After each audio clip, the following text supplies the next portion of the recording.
मेगास्थनीज ने अपनी पुस्तक भारत यात्रा वृतांत में चाणक्य ऋषि के पुत्र आचार्य चाणक्य से संबंधित एक घटना का बड़ा ही सुंदर वर्णन किया है। घटना को मैं आपके समक्ष प्रस्तुत करने जा रहा हूँ। बात उन दिनों की है जब मेगास्थनीज भारत यात्रा पर थे। उन्होंने आचार्य चाणक्य के दिव्य व्यक्तित्व के बारे में बहुत कुछ सुना था, जिसको लेकर उनके अंदर यह इच्छा हुई कि वह आचार्य चाणक्य से मिले। लेकिन उन दिनों आचार्य चाणक्य से मिलना कठिन नहीं था। वे एक दिन आचार्य चाणक्य से मिलने की अनुमति लेकर वे उनकी कुटिया में गए। उस समय गोधूली बेला थी।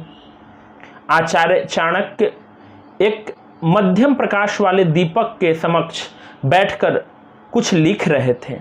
एक आगंतुक को अपनी कुटिया में देखकर आचार्य चाणक्य ने उन्हें बैठने की आज्ञा प्रदान की और उसके बाद आचार्य चाणक्य एक प्रश्न पूछे मेगास्थनीज से कि आप किस प्रयोजन से यहाँ आए हैं।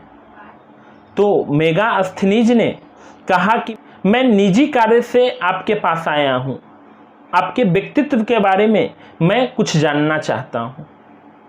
उसी समय आचार्य चाणक्य ने उस दीपक को बुझा दिया और वहीं पे जो दूसरा दीपक था उसे जला दिया। वो भी दीपक मध्यम प्रकाश वाला ही था। और फिर आचार्य चाणक्य ने कहा कि हाँ, आप बताइए कि आप क्या जानना चाहते हैं मेरे बारे में।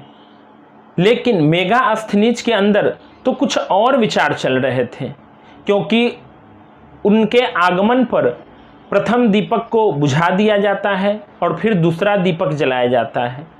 वो इस बात को समझ नहीं सके कि आखिर ऐसा आचार्य चाणक्य ने किया है तो कुछ सोच समझ कर ही किया है। मेगास्थनीज के अंदर एक नई जिज्ञासा पनप रही थी जानने की कि आखिर ऐसा आचार्य चाणक्य ने क्यों किया। तो मेगास्थनीज ने आचार्य चाणक्य से पूछा कि आपने ऐसा क्यों किया। आपने उस दीपक को बुझाकर फिर दूसरे समान प्रकाश वाले दीपक को जलाया, इसके पीछे क्या कारण थे। आचार्य चाणक्य मन ही मन मुस्कुराते हुए कहें, जब आप इस कुटिया में आए थे तो मैंने आपसे एक प्रश्न पूछा था कि आप इस कुटिया में किस प्रयोजन से आए हैं। तो आपने बताया कि मैं निजी कार्य से और आपके व्यक्तित्व को जानने आया हूँ। तो मैंने उस दीपक को बुझा दिया जो राजकोष के धन से जल रहा था, क्योंकि आप हमसे निजी कार्य से मिलना चाह रहे थे।